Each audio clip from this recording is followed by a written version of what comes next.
नमस्कार, आप जुड़ चुके हैं दैनिक शिफ्ट टाइम से। मैं रश्मि शर्मा, कैमरामैन शुभम भगत के साथ। दर्शकों, इस समय हम गवर्नमेंट मेडिकल कॉलेज के बाहर हैं। जैसे आपको पता है कि एडमिनिस्ट्रेशन ने मीडिया को अंदर जाने से मनाही साफ तौर पर की गई है, और इस समय हम बाहर हमारे आज गवर्नमेंट मेडिकल कॉलेज के बिल्कुल गेट के बाहर हम खड़े हैं इस समय। और यहाँ खड़े होने का मतलब क्या, हमारे पीछे ही ऑटो स्टैंड दिख रहा है आपको। ये वो लोग हैं जो यहाँ के पेशेंट्स को ले जाने में उनकी मदद करते हैं, और चलो इन्हीं माध्यम से उनकी रोजी रोटी चलती है। ये बच्चा जो खड़ा है, इसका नाम भाई का वासिफ नाम है इसका, और बड़े दुखद समाचार है कि इसके माता पिता इसके सर पर नहीं है।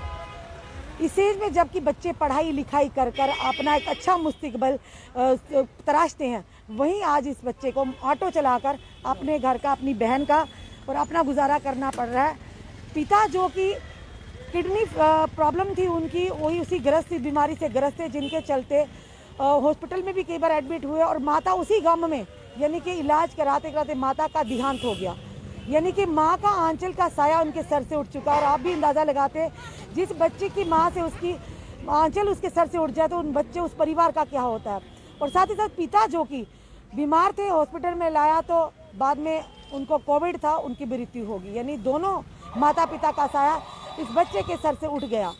जिम्मेदारी सारी इनके कंधों पर आ पड़ी। एक बहन है जो 16 वर्षीय है, और ये खुद है। आखिर किस तरह से गुजारा किया जाएगा? अगर नौकरी की तलाश में जाएंगे बाहर, तो घर की रोजी रोटी कैसे चलेगी? पिता ऑटो चलाते थे आपके, और यही आगे इसमें इन्होंने ऑटो चलाना शुरू किया, ताकि पिता की जो जिस तरह से रोजी रोटी कमाते थे, इनकी भी मजबूरी बन गई कि ऑटो चलाकर अपना घर का गुजर बसर करना। अब किसको सुनाएं दास्तां अपनी, कौन मदद करेगा?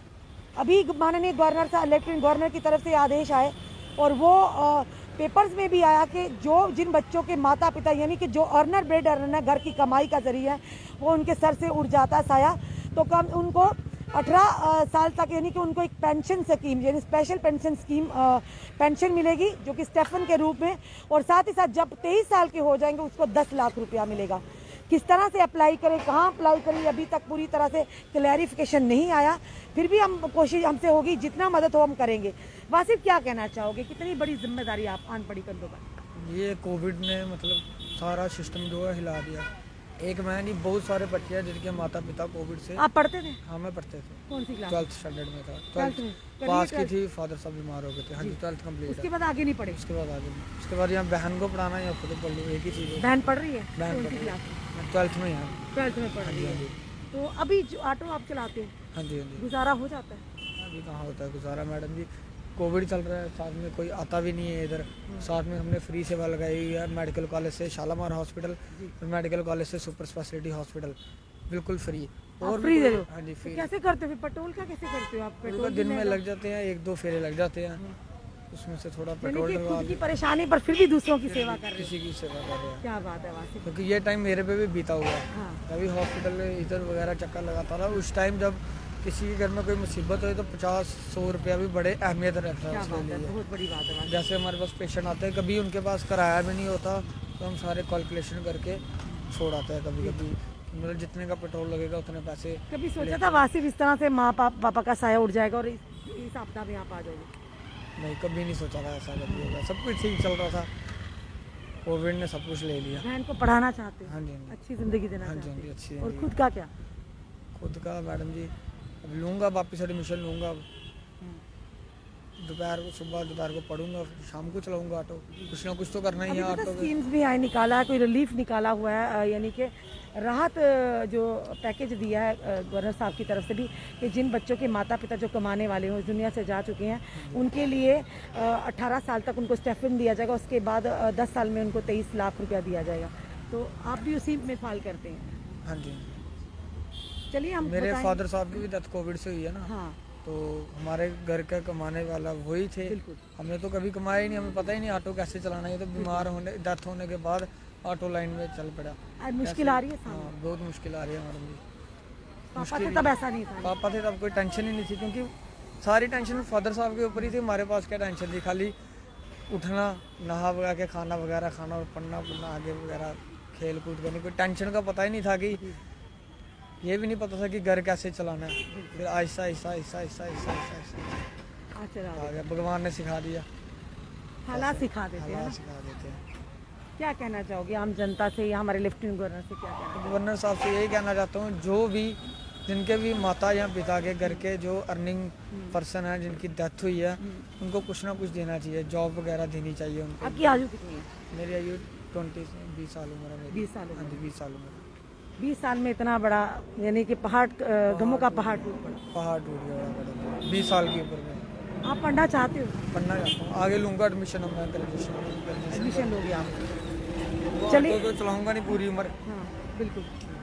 सोचूंगा चलो आगे वासी, कुछ। आपको इस समय हमारी पूरी जनता देख रही है, जो भी कितनी बार हमने जो कि कवरेज भी किया उन लाइब्रेरीज की, एस्पायर लाइब्रेरी जो कि बख्शी नगर में, उनसे भी और भी लोगों की कवरेज की, जो इस समय उन बच्चों के लिए फ्री ऑफ कास्ट एजुकेशन देते हैं ऑनलाइन या यूँ कहें नोट्स के माध्यम से, जो लोग नहीं अफोर्ड कर पाते। हम भी उम्मीद करते हैं कि हमारे चैनल के माध्यम से जो लोग भी इस समय वासिफ को देख रहे हैं, कम से कम इतना ज़रूर करिए ताकि वासिफ और इसकी बहन पढ़ाई कर सके।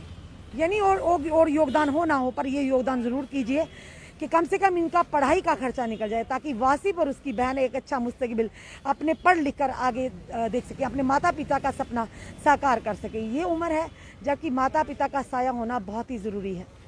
बच्चों को शायद पता भी नहीं वासिफ को था या उसकी सिस्टर को, इस तरह से एकदम दुखों का पहाड़ टूट पड़ेगा और सारी जिम्मेदारी वासिफ के कंधों पर आन पड़ी।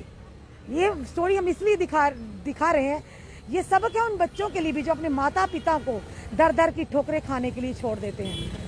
माता पिता का सर पर साया होना कितना ज़रूरी है, ये आज वासिफ जानता अच्छे से। तो जो लोग अपने माता पिता की कदर नहीं करते, उनके लिए भी एक लेसन है।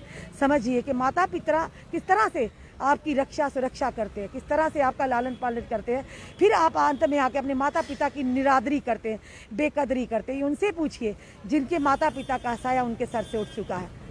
और हम अपने लेफ्टिनेंट गवर्नर से भी ये कहेंगे, जो बच्चे इस समय जिनके माता या पिता का साया उनके सर से उठ चुका है कोविड के चलते, उनको जल्द से जल्द राशि जो है, राहत राशि दी जाए, और जो स्टीफन है उनको वो दिया जाए, ताकि वो लोग अपने घर का गुजर बसर अच्छे से कर सकें, यानी कि 2 वक्त की रोजी रोटी कमा सके। और जो लोग इस समय देख रहे हैं, वासिफ की ज़रूर मदद कीजिए। इसका फ़ोन नंबर हम ज़रूर फ्लैश कर देंगे, किसी तरह से भी, चाहे वो किताबों के माध्यम से हो, चाहे वो नोट्स के माध्यम से हो, ताकि वासिफ भी पढ़ लिख कर खुद की जिम्मेदारी तो उठाए, पर कहीं ना कहीं अपनी बहन की भी जिम्मेदारी बखूबी निभाए, जो कि अगर इसके माता पिता होते तो वो उठाते।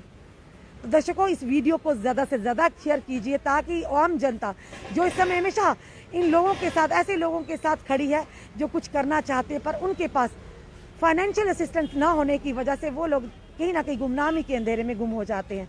आप उनकी चेहरे की खुशी बन सकते हैं, अपना योगदान दे सकते हैं।